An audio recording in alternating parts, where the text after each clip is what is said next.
Hey, what's up, everybody? It's Dwight here with Vintage Finds. Glad to see that you joined me. But since you're here, hit that like button and subscribe. I would greatly appreciate it. But before we get started, I got some jokes for you guys. Pick this up at a flea market. Either it's a treasure or I now own a fancy paperweight. All right, next one. This cast iron skillet is so heavy, the only thing it can't fry is my spirit. All right. Found a vintage lamp, turned it on, but no genie. Very disappointed. All right. I have seen some awesome lamps out there. Actually, one of the things I love buying most of all is lamps. My wife will attest to that. She can't stand how many lamps I purchased at auctions and yard sales and etc. I love lamps. And I love teapots. Yes, I love teapots. All right, so why am I doing this video? Had an awesome find at a recent auction. The auction was not ideal at all, but it worked out. Fortunately, this is a state sale auction. I had a good day. But before I dive into this, please hit that like button and don't forget to subscribe. All right, let's keep going. All right, so what I found was I bought this cast iron pan right here. Doesn't look too special. Hope you guys get a look at it, get a good look. I'll put the link that's on my eBay and Etsy shop in the description if you want to see it. But I got the frying pan and it was so awesome. The auctioneer said it says 8810 on the back. It looks like it's American made, and that was about it. So I was like, all right, it must be like a Walmart special, Target, who knows where. So I was like, all right, I'll pick it up for, I believe I bought it for $8. Didn't pay more than that, right? So I bring it home. My wife lists it. And then what do you know? We get some messages. The messages said, can we buy it now? And I think we listed for like $35 or $40. They said, can we buy it now? And my wife and I know that that's a red flag. And then we got another message like that. She's like, all right, hold the phone, stop everything. We took it down, did some more research. And what do you know? This is an antique. Well, near antique, potentially, but near antique. Very vintage, and it's currently listed for $400. Yeah, so that means, yeah, I hit it out of the park on that one. So what I wanted to do was discuss briefly the history behind this skillet, and that way we can learn about it together. And I'm also, by the way, guys, I'm going to be doing videos on estate sales and auctions, but it'll be a little bit different. I'm not going to run around with a GoPro. It'll be like box lot unboxing and a little less intrusive. But yeah, I am going to keep doing it because I did enjoy it. I just don't want to look like a weirdo doing it. You know what I mean? All right, so let's learn about this skillet real quick here. So here's my eBay listing, the current eBay listing right here. And let's see. So right now I have it listed as vintage cast iron, hammered frying pan, Chicago hardware skillet, 8810, all right? You get a look at it. And there is the big 8810 on the back, in case you couldn't see it when I flipped it around. All right, so let's dive right into the history behind it.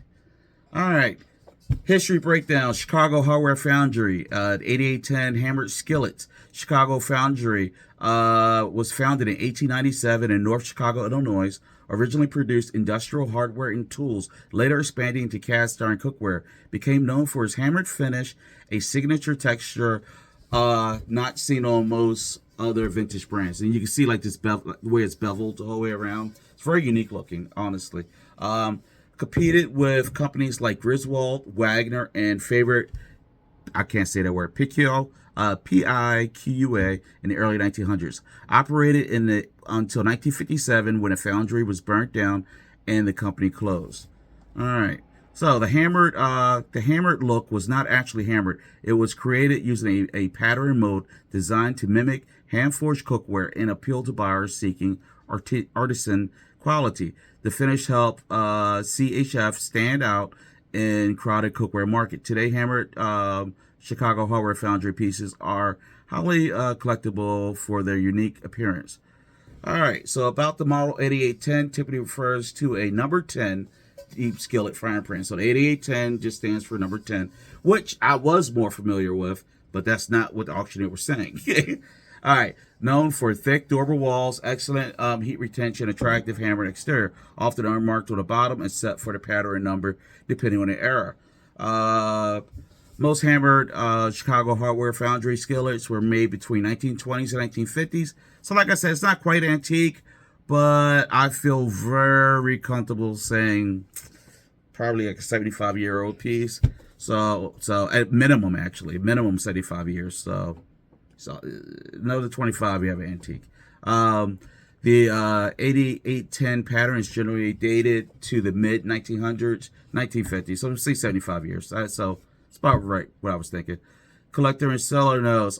See, the Chicago Hardware Foundry isn't a famous as Griswold or Wagner, but that makes their pieces undervalued sleepers in the antique world.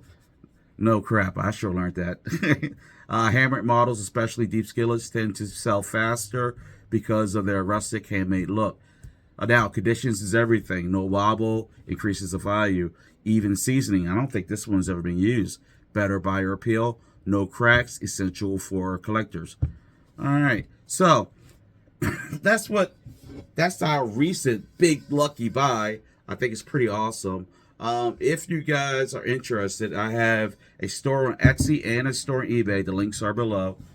This right now is listed auction on eBay, and if it doesn't sell, then it goes with Etsy and eBay. If you just want to check it out, peruse around.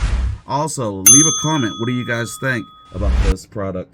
The history behind it, whatever, comparing it to Griswold's, and whatever you want to talk about. If you want to tell me a video you want to see on something you may see in my store or whatever, I would love to do it. But yeah, so this is the number 2 video, and there's gonna be a lot more coming. All right, so make sure you guys subscribe and like this video. Until next time, more than likely you're antique or vintage like me, so stay old school. All right, guys, peace out.